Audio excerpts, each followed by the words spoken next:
l'université tunisienne, malheureusement, c'est un vrai gâchis. Effectivement, il y a quelques années encore, la Tunisie régnait, en tout cas pouvait capter toute l'Afrique, pouvait capter tout le Maghreb. Aujourd'hui, l'université tunisienne est une université qui a deux voies. Il y a les voies de l'excellence, comme on dit, et il y a l'université généraliste, les facultés, qui ont été pas mises au pas, parce qu'on ne va pas venir demander à un universitaire de dire des choses qu'il ne pense pas, mais les syndicats, le syndicat de l'enseignement supérieur pendant des années a traversé une crise énorme du fait d'un des mécanismes que j'ai décrits, c'est-à-dire des structures qui sont doublées par d'autres institutions, par d'autres structures à l'intérieur même du syndicat, par exemple. L'université tunisienne a été décapitée de ses penseurs, de ses fondateurs. Ceux qui ont fondé l'université tunisienne se sont tous retrouvés, depuis quelques années, se sont retrouvés à l'âge de 60 ans. On les a remerciés. Personne n'a jamais vu de grands penseurs tunisiens critiques par rapport au régime à la télévision tunisienne. Personne n'a vu quelqu'un comme, je ne sais pas moi, un historien comme Hichem Jaït, qui est un peu la fierté de la... Partout, il est connu dans le monde entier. Aujourd'hui, dans les facultés tunisiennes, il est interdit pratiquement d'accès. La crise financière dont tout le monde parle dans le monde n'a pas été ressentie en Tunisie comme un tremblement de terre, tout simplement parce que la Tunisie était déjà, depuis des années, installée dans la crise des subprimes.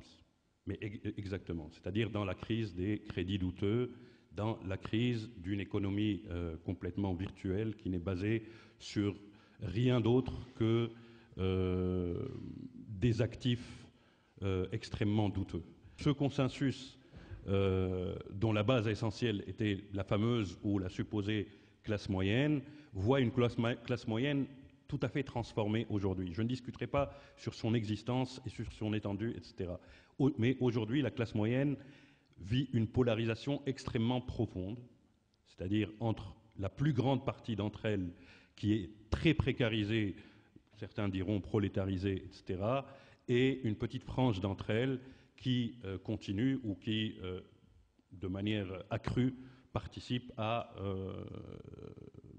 une consommation de type somptuaire et extrêmement arrogante. Je constate que la société tunisienne, en ce qui me concerne, enfin, je parle du régime, c'est des consommateurs. Donc on les définit comme des consommateurs ou comme des citoyens, en fait? Non, des citoyens consommateurs. Ça, ce qui définit le Tunisien, c'est qu'il est citoyen et consommateur à égalité? Ce n'est pas le Tunisien, Monsieur Slim, qui est seul dans cette situation. Tout le Maghreb, on le connaît, ce sont des gens qui aiment consommer. C'est connu. Mais est-ce qu'on peut aussi leur proposer de consommer de la culture et de consommer de l'éducation? Vous avez raison, oui, il y a autre chose à consommer. Ce qu'il faudrait, vous avez raison, d'empêcher les gens, d'une façon surtout au niveau de l'éducation. Parce que je pense, ça c'est mon point de vue personnel, que plus les ménages sont endettés et moins le chef de famille ou les composants de cette famille ont la liberté de pouvoir s'exprimer en tant que citoyens et d'exercer leur citoyenneté entière. Il y a également cette question de la migration clandestine, de l'émigration dite clandestine. Ce n'est pas un phénomène marginal du tout. C'est un phénomène structurel qui dit beaucoup de la situation sociale en Tunisie. Moi, j'ai travaillé pendant une bonne partie de l'année 2008, c'est-à-dire immédiatement après être allé travailler dans le bassin minier. Je suis allé travailler à Lampedusa, qui est une île au milieu de la Méditerranée, où arrivent les plus gros flux de migrants dits clandestins en Europe.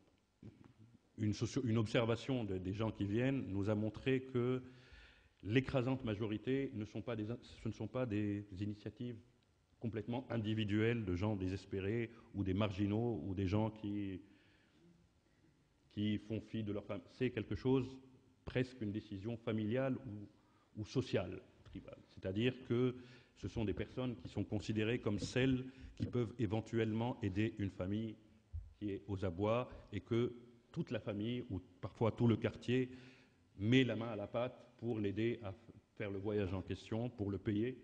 Ça coûte aux alentours de 1 500 € à 2 000 € de faire le voyage en question, en passant par la Libye. Et sociologiquement, il y a de plus en plus de gens qui sont diplômés, de gens qui ne correspondent pas au profil qu'on nous présente un petit peu partout du migrant clandestin. Aujourd'hui, ce qui se pose au pouvoir qui est en place, comment gérer cette évolution? Parce qu'il y a des problèmes. Il y a entre 16 et 17% de diplômés des grandes écoles qui sont en chômage. Il faut trouver une solution. Je ne vous apprends rien en vous disant qu'il fut un temps où nous avons vécu, tous ces pays-là, sous le régime de l'État-providence. Or, aujourd'hui, l'État ne peut pas répondre à tous les problèmes. Et il faut que le citoyen qui était citoyen assisté prenne ses responsabilités sur le plan. Et nous n'avons pas encore acquis cette culture d'initiative.